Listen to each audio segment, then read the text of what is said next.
Breaking news.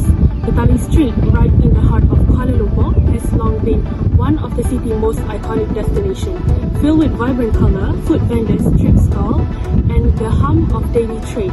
But behind this lively atmosphere, authorities have uncovered a growing concern. In a recent operation, the KL Strike Force conducted a large-scale raid targeting illegal immigrants believed to be operating in the area.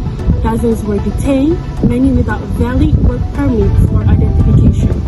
Some had overstayed their visas, while others were suspected of entering the country illegally.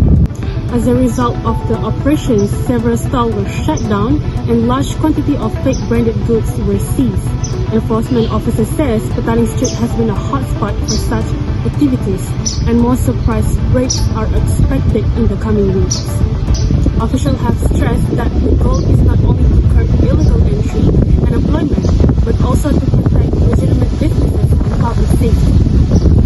Beyond the legal concern, this activity also raises questions about their impact on the local economy, from loss of revenue to unfair competition for licensed vendors. With the full picture is still unfolding, it's clear that what happened in Petaling Street could have a wider effect than many have realized. With that summary, let's head over to Mariam, who will break down the bigger picture. Mariam? Thank you, Christina, for your speech. Now let's talk about macroeconomics problem. Macroeconomics problem is driven by several factors. One major factor is unemployment.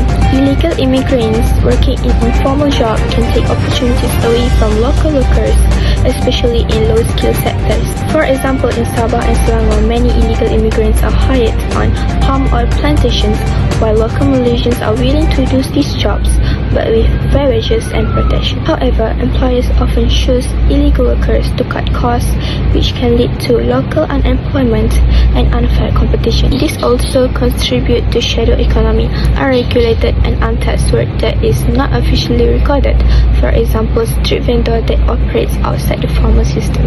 These activities are not included in GDP and government revenue, which leads to limit in spending on healthcare, education and infrastructure. Another issue is income inequality. Illegal workers are often paid below minimum wage and no protection. For example, in Kuala Lumpur, illegal workers work in restaurant and cleaning service is paid as little as 800 ringgit Malaysia per month, while local workers expect 1,500 ringgit Malaysia per month along with benefits. This wage gap increases income inequality and creates social tension. You all heard the problem that Mariam talked about, right?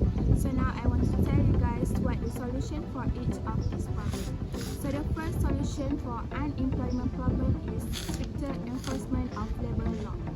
So government can enhance the monitoring of industry done for hiring undocumented workers, particularly those in construction, agriculture and domestic services, and implement regular inspection and audits to ensure compliance with labor regulations, enforce stricter penalties such as higher fines and business license revocation for employers who are caught hiring illegal immigrants, introduce a public reporting system that allow whistleblowers to anonymously report illegal employment practices. And the second solution is skill training for Malaysians. Government can provide accessible vocational training and reskilling programs to help Malaysians, especially those from low-income background, to gain relevant skills for today's job market. Prioritizing training in sectors that are highly dependent on foreign labor, such as manufacturing, agriculture and services to boost local workforce participation. Collaborate with industry to ensure training programs are aligned with current market needs and job opportunities. Also offer incentives such as allowance or job placement support to encourage participation of this program. Solution for the second problem, which is shadow economy, is public awareness and incentive. The government should launch awareness campaign to educate the public about the negative impact of the shadow economy on national development and public services. This campaign can also highlight a long-term benefit of operating within the formal economy, such as access to legal protection, financial services and government assistance.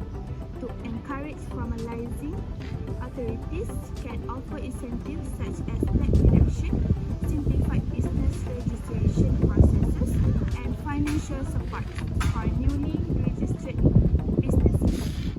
Second solution is stronger business regulation and inspection.